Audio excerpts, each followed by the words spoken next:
आज हम पढ़ेंगे एक्टिव पैसिव वॉइस का पार्ट 2, जिसमें पहले पार्ट में हमने एक्टिव पैसिव वॉइस का टेंस परिवर्तन जो सेंटेंस थे उनको कैसे एक्टिव वॉइस को पैसिव से बदला जाता है वो हमने पढ़ा है।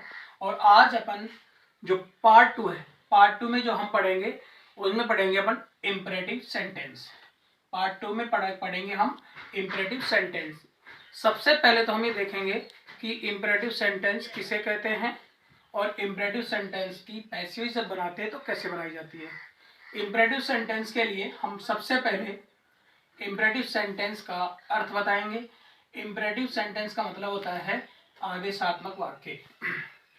दूसरी बात, इम्परेटिव सेंटेंस की पहचान जो होती है वो ये होती है कि इम्परेटिव सेंटेंस की शुरुआत वर्ब से होती है, क्योंकि इन वाक्यों में सब्जेक्ट नहीं आता और सब्जेक्ट के साथ हेल्पिंग वर्ब का प्रयोग होता है, इसलिए इन वाक्यों में हेल्पिंग वर्ब भी नहीं आती।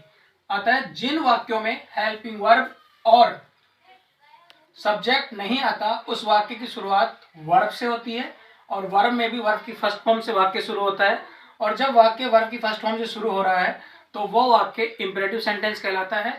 और इम्परेटिव सेंटेंस की जब हम एक्टिव टू पैसिव बनाएंगे तो उसका एक फॉर्मूला होता है हमारे पास, और वो फॉर्मूला क्या है वो हम पढ़ेंगे।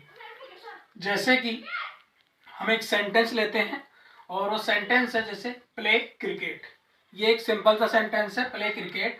अब हम जब इसकी पैसिव बनाएंगे तो हम ये देखेंगे कि इस वाक्य की शुरुआत प्ले से हुई है। प्ले एक वर्ब है, और जब किसी भी वाक्य की शुरुआत वर्ब से होती है तो उस वाक्य की एक्टिव टू पैसिव बनाने के लिए हम एक सूत्र लेंगे, और वो सूत्र है let plus object plus be plus verb की थर्ड फॉर्म प्लस लास्ट में अगर वाक्य में बचता है शेष वाक्य जिसको हम अदर्स बोलते हैं वो हम लास्ट में लगा देंगे। अब इस वाक्य को, जो वाक्य हमारे सामने है, इस वाक्य में लिखा हुआ है प्ले क्रिकेट। जब हम इसकी पैसिव बनाएंगे तो सबसे पहले लिखेंगे हम लेट, और लेट के बाद में हम देखेंगे कि ऑब्जेक्ट। इस सेंटेंस में ऑब्जेक्ट क्रिकेट है, हम क्रिकेट को लेट के बाद में लिखेंगे, और क्रिकेट को जब लेट के बाद में लिखेंगे उसके बाद में हम ऑब्जेक्ट के बाद लगाएंगे बी, और बी के बाद में लेंगे हम वर्ब की थर्ड फॉर्म। जैसा कि हम सबको पता है प्ले की थर्ड फॉर्म प्लेड होती है, तो हम ले लेंगे प्लेड, और प्लेड के बाद में हम जब अदर्स लिखेंगे तो अदर्स इसमें नहीं है तो हम इसी जगह इस वाक्य को फुल स्टॉप लगा के पूरा कर देंगे। इन वाक्यों में बाई प्लस सब्जेक्ट नहीं लगाया जाता, क्योंकि एक्टिव वॉइस के वाक्य में जब सब्जेक्ट है ही नहीं तो हम बाई प्लस सब्जेक्ट नहीं लगाएंगे। इस वाक्य को हम यहीं पे कंप्लीट करेंगे। इस प्रकार से ये वाक्य है इम्परेटिव। इम्परेटिव वाक्य जैसे हम टेंस वाले वाक्य को पढ़ रहे थे उसी प्रकार से पॉजिटिव और नेगेटिव दोनों प्रकार के होते हैं। ये वाक्य पॉजिटिव था, कैसे पता चला? क्योंकि इस सेंटेंस में कहीं पे भी नोट नहीं है। अगर इम्परेटिव वाक्य को हम नेगेटिव में बदलेंगे तो वो वाक्य क्या होगा? जैसे कि हमने पॉजिटिव सेंटेंस में वाक्य लिया था प्ले क्रिकेट, ठीक इसी प्रकार से हम एक वाक्य लेंगे। इसी वाक्य को जब हम नेगेटिव में बदलेंगे तो क्या करते हैं, इम्परेटिव सेंटेंस जो वर्ब की फर्स्ट फॉर्म से शुरू हुआ था उसी वाक्य से पहले हम डोंट लगा देंगे, डू प्लस नॉट।